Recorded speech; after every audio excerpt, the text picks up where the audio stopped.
Hello everyone, welcome to my workbench.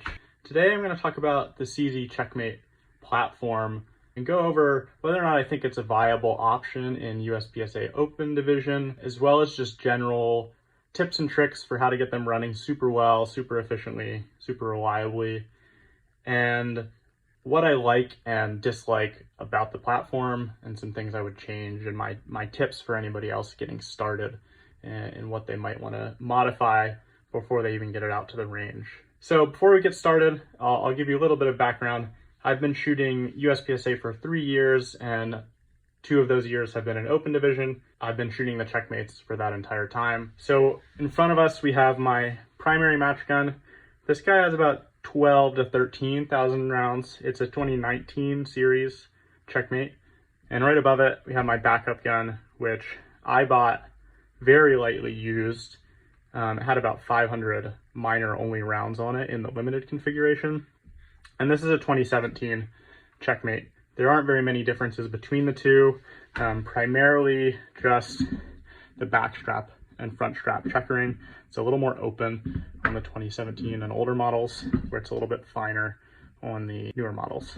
So this is just going to be an overview of my experience with the platform before we dig into whether or not this Czechmate platform is viable in USPSA Open. I'm going to go ahead and take apart the backup gun. Some of the stuff I want to show you and talk about is a little bit easier with the gun taken down. So fortunately, with the CZ Open guns, it's really easy to do that. All you got to do is give it a nice smack with a hammer and it'll come right apart. There we go. That was super easy, and now we can dig into the good stuff. Before we get started on that, I do want to mention that this video will be time marked for all the relevant sections. Anything or any products that I talk about in this video will be linked in the description if they still exist and I can find an active link to somebody selling them. Other than that, I think we can get right ahead and start talking about this. So the first topic that I get asked frequently at matches and get messages on my Instagram and on YouTube videos is whether or not I think the Czechmate is a viable option in USPSA Open compared to the 2011 platform that almost everybody else is running.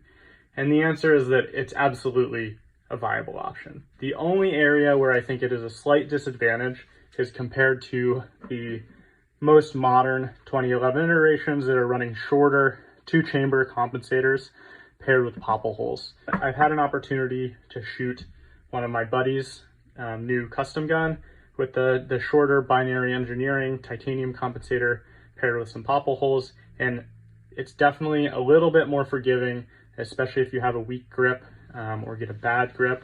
The dot just won't be quite as wiggly. However, I do think that the CZ platform has a big advantage when it comes to reliability and its ability to be run very dirty. I don't need to take this apart after every match or after every day shooting at nationals to make sure that it's clean so that it can run reliably for me the next day. And when it comes to other commercial options for open guns, such as the Bull Armory or the Phoenix Trinity Honcho, I think there's no question in my mind that this is a platform to go with over those. Both of those platforms lack the popple holes. They're not using anything particularly special, and they're both more expensive than going with the CZ platform. So that choice in my mind is a no-brainer. At the end of the day, it really just comes down to whether or not you put in the effort and put in the work to nail the fundamentals that are crucial to performing at a high level in USPSA. And that comes down to making sure you have really solid grip, solid trigger control fundamentals, and good movement through field courses. Those make a far bigger difference in any given stage than the popple holes or a new fancy compensator will do. The reality is that the vast majority of people are losing far more time through other parts of the course of fire, many of which are not even shooting skill related. So those are the areas to focus on. And if buying one of these lets you pour a couple extra $1,000 into practice ammo to get out to the range and actually work on those fundamentals, then you're going to go far further with that than you can by spending $7,000, $8,000, $9,000, $10,000 on a custom 2011. So with that, we can dig straight into what I really like about this platform. The number one thing that the Czechmate has going for it in the open division for USPSA is the cost. The whole package with an optic, with 3 20-rounders and 1 big stick that'll hold 26 and can be bumped up to 29 with a 170 millimeter legal extension. That whole package is going to be under $3,000 street price if you shop around. For an extra $100, you can get 2 more 20-round mags, and then for an extra $250, you can add extensions like this Springer Precision one to get those 20-rounders out to 140, or you can add larger Springer Precision extensions to get them out to 170. So $350 all in will get you 6 magazines, which should get you through any match just fine. The only alternative option that I'm aware of that's in the ballpark is going with one of the Bull SAS2 URs, which are $3,500. They do come with an optic and 2 mags, so you're going to be spending a little bit more to get you up there, but that is competitive pricing with the CZ platform. I know they haven't been in the US for too long, so we'll have to see how those Bull guns turn out in the long run. The next cheap option that you could go with would be one of the Tanfo open guns. It seems like they haven't been importing the Gold Cup versions anymore, which were in the sub $3,000 range, without an optic or mags. So it looks like the Domina Extreme is the only option now, which does come with magazines and an optic, and that's in the upper $4,000 to $5,000 street price range. And then as far as new factory 2011s go, the PT Honcho is the lowest price that I'm aware of, and that's going to be $4,800 for the one that I spec'd out on their website, with no mag and no optic. So that by the time you add an optic and a full set of 6 magazines, you're looking at close to $6,000, which is going to be about the same price it will take you to get 2 of these up and running. And if you do buy 2 of these, you don't have the cost of buying the extra magazine bodies. So there just isn't anything else in the market right now that's competitive pricing wise with the Czechmate platform. You can of course find some 2011s cheaper, under $3,000 on the Brian Enos forums or somewhere else, but you're running a pretty big risk with using somebody else's old gun. You don't know what's been run through it unless you've had a chance to shoot it or watch it run at a local match. The second awesome thing about these guns that make them a great choice for USPSA Open is that they run extremely well while dirty and hardly need to be cleaned to keep them running reliably through matches. I give these guys a deep clean about every 5,000 rounds. I'll give them a light wipe down on the inside of the slide and through the inside of the sear cage. I'll scrape everything, any gunk that's accumulated out. Other than that, I'll just give it a light oil every 1 to 1,500 rounds right along the slide rails on the inside and the out. This is really nice, especially at major matches, multi-day major matches, because you're not having to go home at the end of a tired day and break down all your guns and clean them out and make sure that they're going to be able to run reliably the next day. You can just take a break, put the gun away, pick it up the next day, and even though it's filthy, you know it's going to run for you. The number 3 reason is that these guns are stupid easy to work on and exchange parts on. Everything from the factory is drop-in compatible. I do believe that the barrels might need very, very minor fitting on some of these surfaces around here to get them to mate properly with the slide, but everything else is drop-in ready. CZ also includes spares of the 2 parts on these guns that can break at high round counts. The first of those is the slide stop pin. I think they provide 3 or 4 of these in each box. This gun's been going pretty strong on the original one, 12 to 13,000 rounds. I do swap it out at majors just to make sure nothing goes wrong. But the factory slide stop from this one should have about 10,000 rounds on it, or pretty close to that. And I haven't seen any signs of wear issues. They can crack, and just replacing those every 10,000 rounds is a great way to mitigate that. The other part that can break, and that they do provide a spare of for the Czechmates, but not with the Parrots. So you will not get a second barrel with the Parrots, but they do provide a second barrel with the Czechmates, and it's already fitted to the slide. So no extra work needed there. And these can crack at high round counts right in this area on this front lug of the barrel.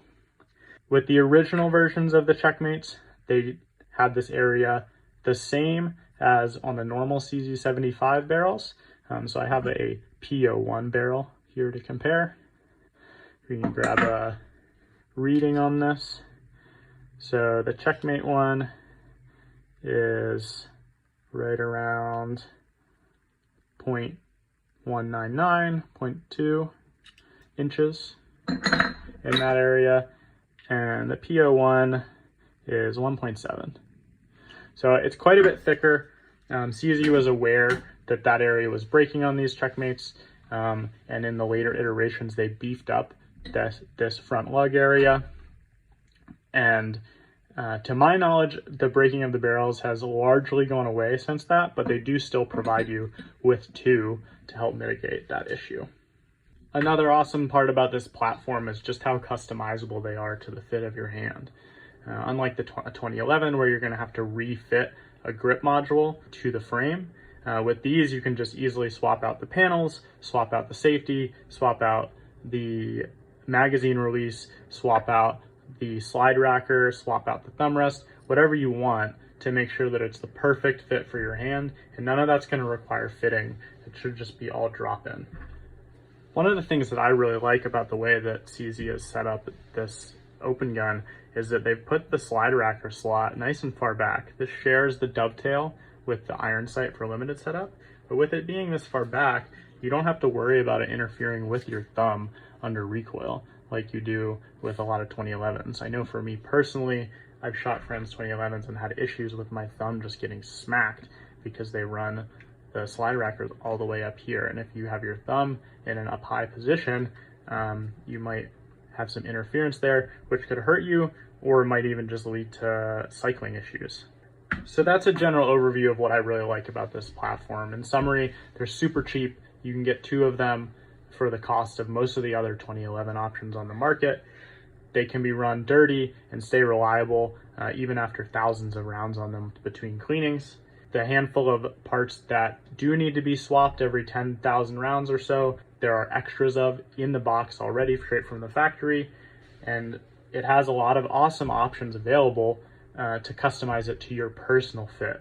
So with that, I'm going to get into what I personally have changed about my guns to make them the most comfortable for me. For the most part, this stuff is all aesthetic and going to be up to personal preference.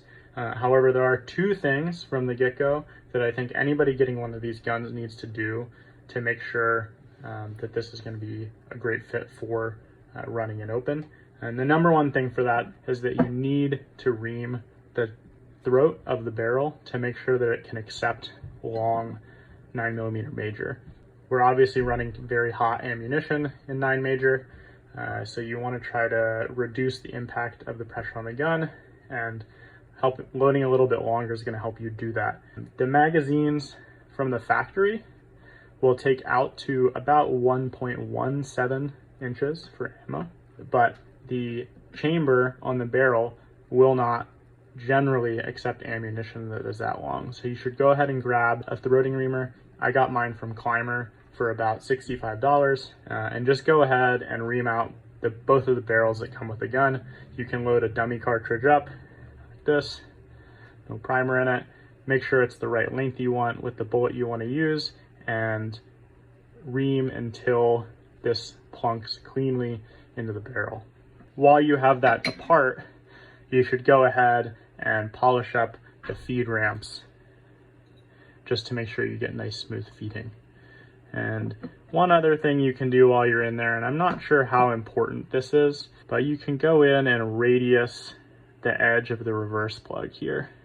I did that just with a ball polishing tool on a Dremel, but that'll just make sure that the recoil spring is cycling nice and smoothly in there and there's no sharp edges for anything to snag on. The other thing while you have it apart is to go ahead and blend in the Magwell. This Magwell, it has seen a lot of use and is very ugly, but you can see in here, this area has all been smoothed out. From the factory, there's a big fat lip here in a kind of square cut in these back two corners. And you're gonna wanna go ahead and get rid of those. Both of those are easy at-home modifications you can do. The barrel reaming might be a little unfamiliar for most folks at home. If you do wanna send that to a shop to have done, I'm sure they'll be able to accommodate it, but I really don't think most people should have any issue doing that at home. The Magwell blending is super easy. I would recommend filling in the inside of the grip with some sort of packing material to keep any chips from falling into the sear cage and have you necessitate other cleaning requirements later on. But a couple minutes with a Dremel and then following up with a polishing tool will get this taken care of, no problem. So other than those two, in my opinion, mandatory modifications and a couple things you can polish on the inside, what I've changed on these guns personally are the grips, just to make sure they're nice and comfortable in my hand. I'm currently running these Palm Swell lock brass grips, and the reason for that, the brass grips specifically, is because these guns are quite front heavy, and the brass grips help bring the balance point a bit further back compared to the factory aluminum grips or something like these polymer lock grips. The brass grips in this short configuration add about 6 ounces, which helps balance the gun out quite a bit more. Another modification that I made, and I think most people like to make as well, is adding one of these CZ custom extended left side safeties. The factory safety looks like this guy. I haven't swapped out the right side. I have not found I have any issues with it, even shooting weekend. But I had issues early on when I was shooting this of bumping the left side safety up with my support hand and preventing me from dropping the hammer. So switching to one of these extended left side safeties mitigated that issue considerably for me, and I have not had any issues with that since switching over to these.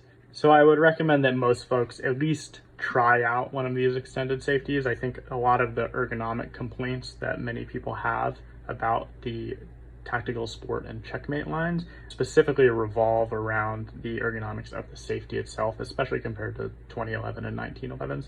So go ahead and pick one of these up. I think they're about $75. They make a huge difference in terms of the comfort and the ease of actuating that safety. Some people have said that on their particular tactical sports or Czechmates, the safety actuation is kind of weak. On mine, they have a pretty solid snap in both directions. But if you do get one and you find that that's an issue, there is a little spring in here that is pushing on the detent on the safety. And there is an aftermarket option from DS Perman.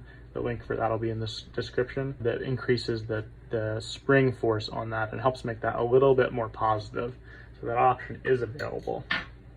The next option that I swapped out that I also highly recommend, just because it makes it a little more comfortable and a little more ergonomic, is switching the slide racker out. I'm using the Shooter's Connection Sidewinder on both of mine so that I can run it comfortably on the left-hand side and not have to worry about my thumbs. The factory ones just come straight out, and so you kind of need to run those on the right-hand side or else you might be bumping your thumb. One thing to note about the Sidewinders specifically is that you might get one that's a little bit longer than the other. You can see that the one from my backup is quite a bit further out. So I had to go in and heat this up with a blowtorch and bend it and then smooth out the edge here. Apparently they don't use any sort of jig for cutting those, which was pretty surprising when I spoke to them about. But you might get one that's a little bit longer and need to modify it just to make sure you don't slice open your thumb on a sharp edge if you get a long one.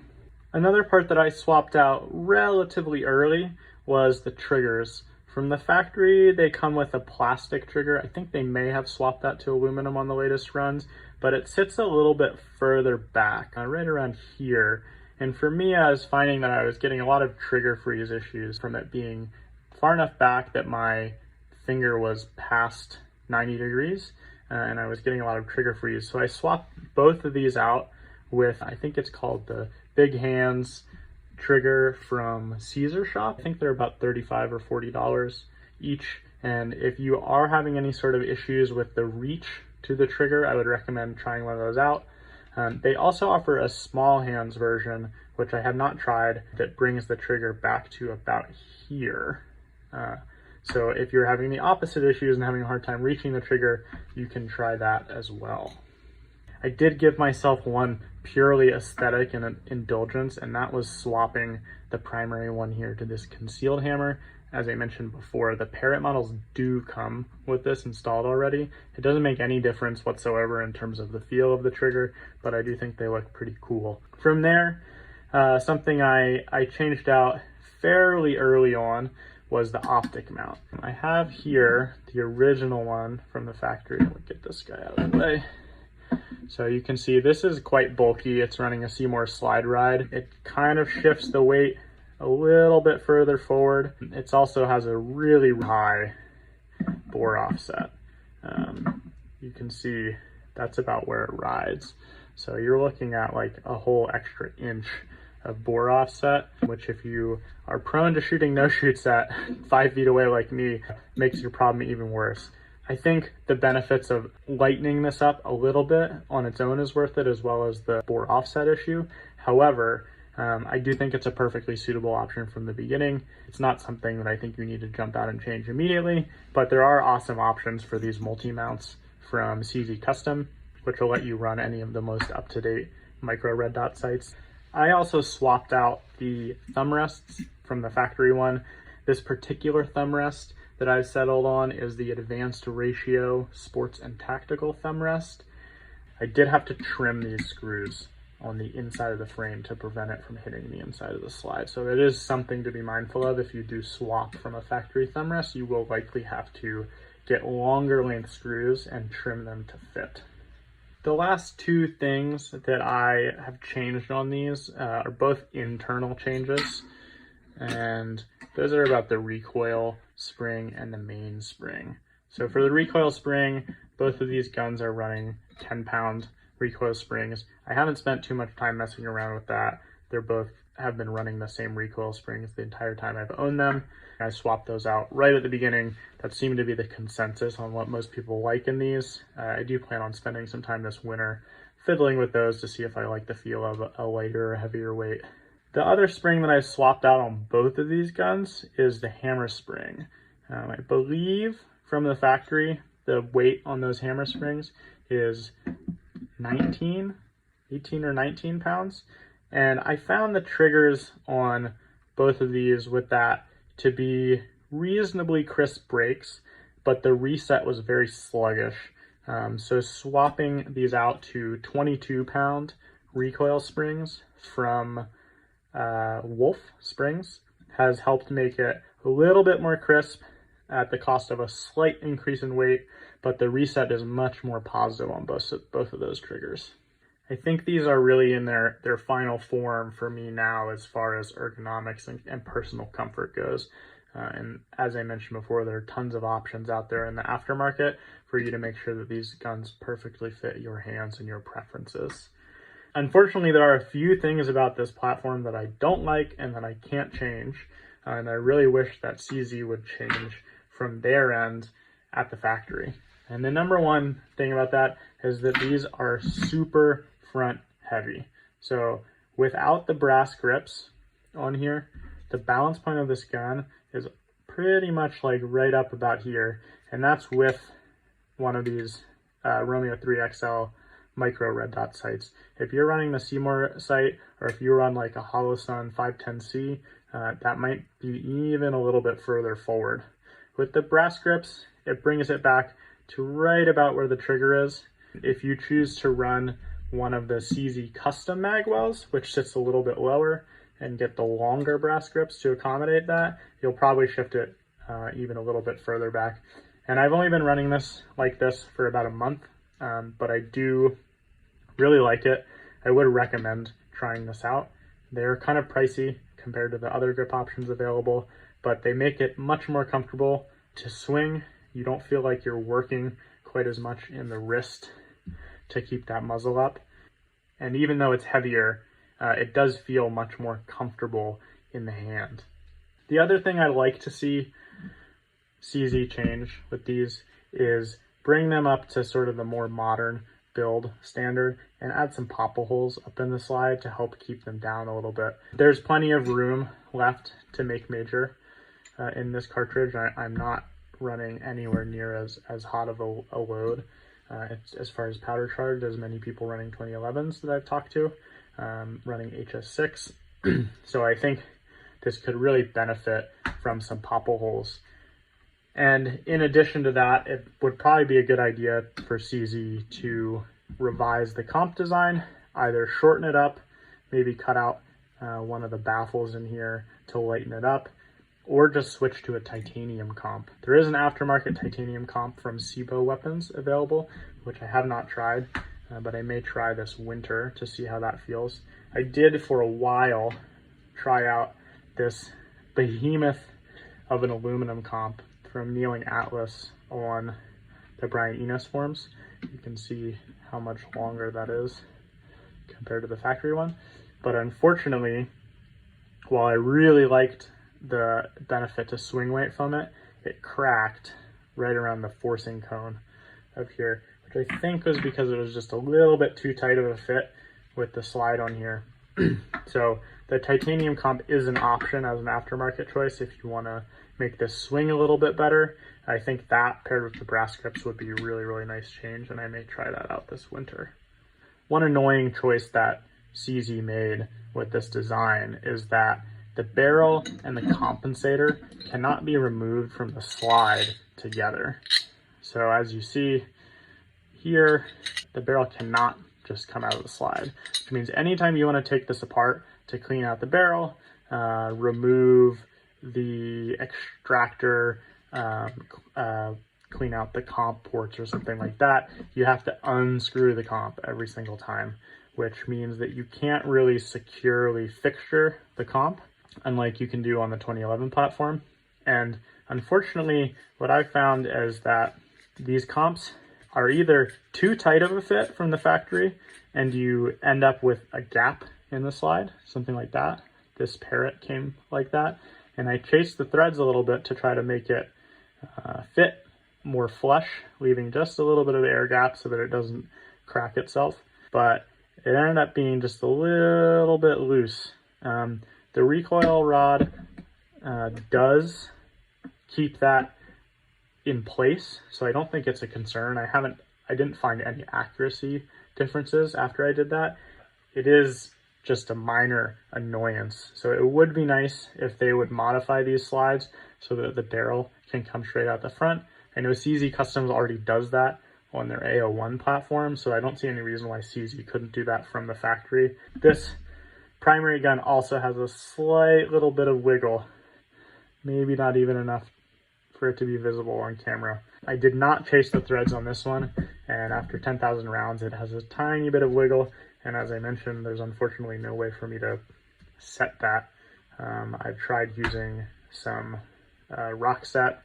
I'm gonna try Vibratite out, but there isn't a good way to do that since it can't be anything remotely permanent, since you'll have to take it out every at least couple thousand rounds just to run a bore snake down or something like that. I would also love CZ to see if they can do a little bit of work on the trigger to make the reset on these not quite as long. That may be just geometry getting in the way, but if we go here, that's the trigger pull. You'll see the reset all the way out there. So it has quite a long reset. It would be awesome if CZ can shorten that up in some manner by working on some of the interactions within the sear cage. It would be great if, in addition to the reset length, CZ provided a little bit more support as in terms of factory parts on options for adjusting the length of this trigger. I mentioned the big hands and small hands triggers available from Caesar Shop, but other than that, I haven't found any products in the aftermarket that will let you bring this trigger further out if it does not work for you personally in your hand size. I personally wish this could even go a little bit longer. It would be interesting to try something like a flat face trigger all the way out to here, just to see what that feels like. It might make the trigger pull feel a little bit more natural for those folks who prefer the long reach triggers like available on the 2011s. The last thing that I'd really like to see CZ address at the factory with these guns is the magazines themselves. Because this is part of the Tactical Sport line, they went with the Tactical Sport magazine bodies, which are a 40 cal body with 2 control ribs pressed in, and they hold 20 rounds from the factory of 9mm, which means you do have to go out and get extended base pads to get these to 140. Even the big stick that it comes with from the factory only holds 26 and needs an extension from CZ Custom to get it out to a true 170mm that holds 29 rounds.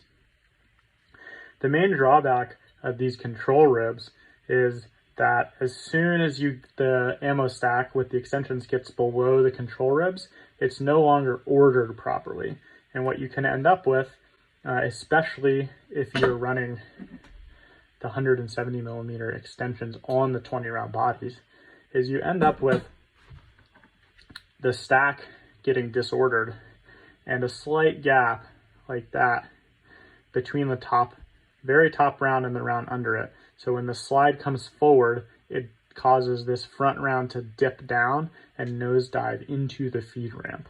This problem should be quite easy for CZ to fix, and I think the solution is to just switch these over to use the CZ75 mags, like the PO1, SPO1, and Shadow 2. With the 140mm extensions, these still hold 23 rounds. There are folks who have tried their hands at making aftermarket ones on the Brian Enos forums, and they've gotten these with 170mm extensions that hold 29 plus 1 rounds and 28 reloadable, which is the exact same that you're going to get from running these Springer Precision 170mm extensions or the factory big sticks with the CZ Custom extension to get those out to 170mm. It seems like a no-brainer choice to me. Every Czechmate owner is going to have to tune their mags, especially the big sticks, right when they get it, to make sure that these things can run reliably in every single match. That is a one-time process from my experience. I tuned these guys right when I first got them after my very first match and have not needed to retune them since. But switching over to the CZ75 mag should alleviate that issue, I think, entirely, from what I've heard in discussion with folks on the Brian Enos forums. And I also tried popping the CZ Custom long extensions, which are designed for the 16-rounders. I popped those onto a 19-round body and got out to 26 rounds with that without issue, just swapping to a heavier duty spring. So I really wish CZ would take command of the situation as far as magazine reliability goes and just switch the Czechmates over to the CZ75 magazines. It would make these, I think, 100% reliable out of the box with the factory options. It would be great if they also just ditched the shorter magazines and just gave you 3 true 140mm magazines that hold 23 rounds from the factory and 1 true 170mm magazine that holds 29. There's no reason for them not to do that. It would make everybody's life a lot easier, and you don't need to get your brand new gun and then immediately go spend another couple $100 to get extensions for the magazines that you just got. And we're going to get into how to tune these magazines and a couple other reliability tips for the platform. But before we get into that, I'd want to answer a question that I have gotten several times and got on my last YouTube video that I posted, and that is, what have I broken on these guns? A lot of people think, surely you've broken something, but I actually have not broken pretty much anything on these guns through the cycle that I've put them through. The one factory part that has broken was a firing pin spring. In the primary, it happened at about maybe 7,000 rounds, I would say, and I discovered it totally by accident during a match. During Make Ready, the firing pin stop plate here fell off, and I was very confused. I went and put it back on at the safety table and shot the whole rest of the match without issue. And then when I got it home, I took it apart to clean out that channel in case there was dirt or oil holding up the firing pin. And when I pulled out the firing pin spring, I found that it had broken in half. It ran for at least half a match broken without issue, and it may have run much longer. I would not have discovered it if that plate had not fallen off. And I think that was just due to a weak spring from the factory. I haven't had any issues with either of these otherwise, and I have checked it every now and then because of that incident. The only other thing that's broken was this aftermarket aluminum comp, which I was really sad about because it does really dramatically improve the swing weight of the gun, even though it looks so freakishly long. Aside from breakages, another common question about these is what sort of malfunctions have I run into? And the answer is that other than the magazine nosedive related malfunctions that are mitigated after tuning, I've only had a very small number of other malfunctions. I did have at one point some failure to feeds from a magazine when these were the original springs in the 170s were about a year old, and swapping those out totally fixed that. So now I cycle those through about every 8 or 9 months. I just swap them out.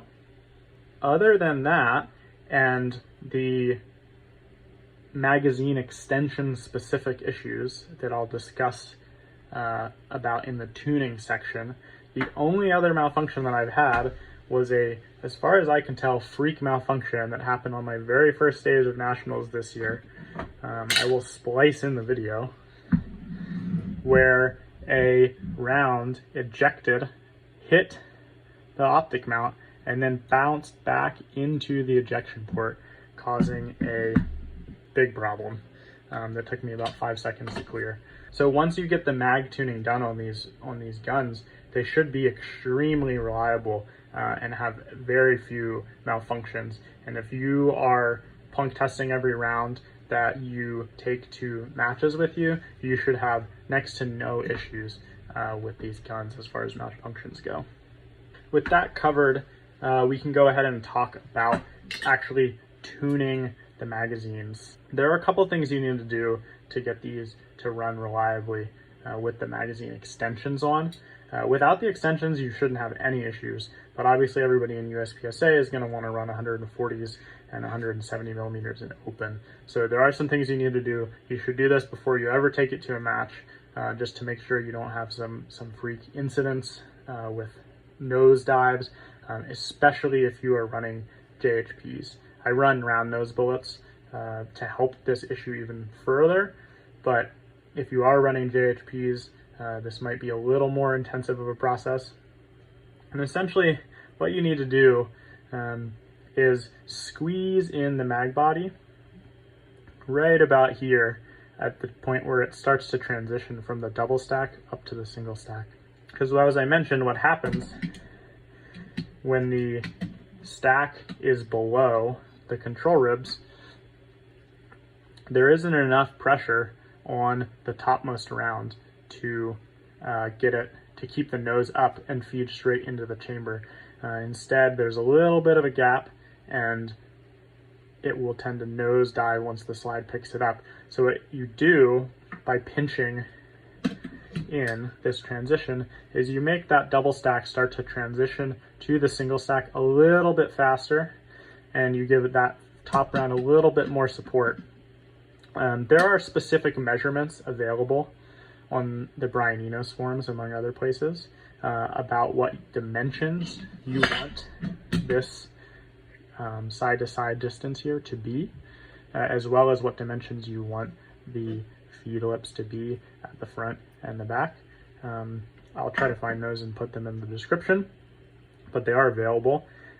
What I would actually recommend doing though is taking these magazines when you're going to tune them and either fill them with dummy rounds, or you can just fill them with loaded ammunition and put it in the vise. Put it in a vise with some metal rods on either side. You can use some old drill bits, or I used metal chopsticks off my workbench, and fill the magazine all the way to capacity, and you'll be able to see if there is a slight gap between these two rounds. Right now you can see that these are actually touching right here, and that's what we want to see. That's what's going to promote this top round coming out nice and straight into the feed ramp. For the most part, when you get these new, there will be a gap there. And what you can do when you're squeezing it in the vise is just look at this gap here, and you'll see as you squeeze it in, that second round will kind of raise the nose up and just start making contact with the front of the case mouth of the top round and push it up just a little bit. And that's going to make the difference between consistently nosediving and consistently getting nice smooth feeding through the mag. So I would recommend for anybody going through the tunings, actually do it with the magazines loaded. That should help you also prevent these from cracking. I did not have any of the 6 that I have tuned crack, and as I mentioned, I have not had to retune these ever since the initial tuning 2 years ago. I would go ahead and tune all of your mags once you get them and put extensions on them. If you're running round nose bullets with the 140s, you probably don't need to tune it. However, I would recommend doing it anyways, just to make sure you don't have that 1 in 100 nosedive with a round nose bullet in your most important match of the year. It's a pretty easy process. There's no reason not to do it. If you're running JHPs, you absolutely should tune your 140s as well. Another thing that I personally have done to increase the reliability with the magazine extensions that I run, which are the Springer Precision ones, is I've gone ahead in here and I've beveled the sharp edges all the way around the mag extension, just to make sure that there's no binding at any point with springs or with the followers or a case rim along any of these sharp edges. Just go in there with a jeweler's file and take that sharp edge off. I also did the same on the mag bodies themselves, along the back edge here, which is a sharp edge, and along the front edge here, which is another sharp edge. And it's probably overkill, but another thing you can do as well is go on the insides of the magazines and hit the bottom edge of these control ribs with a jeweler's file, or maybe even go in there with like a polishing wheel and a Dremel and just smooth that out to make sure that as the ammo stack comes up through here and gets constricted a little bit by those control ribs, that you have a nice smooth transition there. One other slight modification I had to do specifically with these Springer Precision extensions, if you choose to go with these, is lightly file the left hand side of the magazine right here, the left rear corner, where it interfaces with the set screw here. It was a little bit too tight, and what I had ended up doing in my very first match was screwing this all the way in and then backing it out until it was snug against the mag body. But because there was too much interference here, the set screw sat just a little bit below this rib up here, and in the middle of a stage I had this spontaneously disassemble, which was very scary. It was my very first match shooting this gun with major ammo. I thought I had double charged it or something and blown up my gun, but it turned out that it was just this set screw popping off and letting that magazine extension back off this body. If you're using something other than the Springer extensions, I don't think that's anything you have to worry about, but it is something to be mindful of, just relieving a little bit of material on this back corner to make sure that you can get a proper secure fit with the set screw on the Springer Precision extensions. I went through and did all those same modifications on the 170s as well. It's just a little bit easier to show on the blue ones since you can tell the difference from where I filed and where I didn't. Once you've gone through the process of getting all of your mags tuned to run reliably in this, you should be pretty much good to go. But I did want to provide a couple of just general reliability tips for this platform. Number one is, especially with these big sticks, swap the springs every now and then. It's pretty cheap. You can buy them in larger quantities. I use the CZ custom ones. Grams also makes good springs for the CZ platform. I swap my big stick springs every 8 or 9 months, and that's just going to keep you from having to deal with failure to feeds once the springs get worn down and compressed over time. If you're running exclusively 170 millimeter mags, or you only have 4 or 3 magazines that you're running and they're getting more spring cycles that are going to cause those springs to wear out faster, maybe even swap them every 6 months. But doing that sort of preventative maintenance will help you get the most reliability out of these magazines after they've been tuned. Another tip I have specifically for these is to run the factory magazine followers. I have found that in the 170 millimeter extensions, running the factory followers doesn't decrease the count that I get in the magazines at all. It's not even any softer of a fit for 29. I get 29 plus 1 either way. You have to download to 28 if you're going to be reloading to the big sticks. So I just run the factory followers exclusively just to make sure I'm not getting those little thin followers tilting or any sort of binding. These run really nicely up through the magazines. I also run them in the 140 millimeter magazines. With the 140 millimeters specifically, running a flat follower like Grams or CZ Custom will let you get in an extra round. However, it will not be reloadable from my experience. So if you need 24 plus 1 for a stage, you should just start with a big stick anyways. The other main reliability tips that I have are, if you can, run a round nose bullet. I know a lot of people like to run JHPs to make sure that the compensator stays clean. I've had very little issue with leading in these compensators, even running FMJs, which is what I've been running for the last 12,000 rounds through these. But a round nose bullet is going to feed much better. I also load them a little bit shorter than the magazines will allow. These magazines from the Tactical Sport will take out to about 1.17 inches front to back, but again, we want to make sure that there's no binding going on, especially as we transition between the mag body itself and the extension. So I run 1.155, 1.16 in that area. That just gives you that little bit of extra cushion to make sure that you're not going to run into any magazine binding issues. So I hope this video can be of use to anybody who is just starting out with the Czechmate platform or is looking to get into the open division of USPSA and wondering what platform they should start out on. I really highly recommend giving this CZ Czechmate a look. They are super reliable after the initial magazine tuning. They'll run really well for thousands of rounds without any sort of detail cleaning, which is a huge key out there. Reliability is number one when it comes to running an open division. If you have any more questions that I didn't answer in this video, please feel free to drop them in the comments. If you see me at a local or a major match, please let me know, say hi. I love to meet new people, and I hope to see more of you out there in the future shooting CZ Czechmates.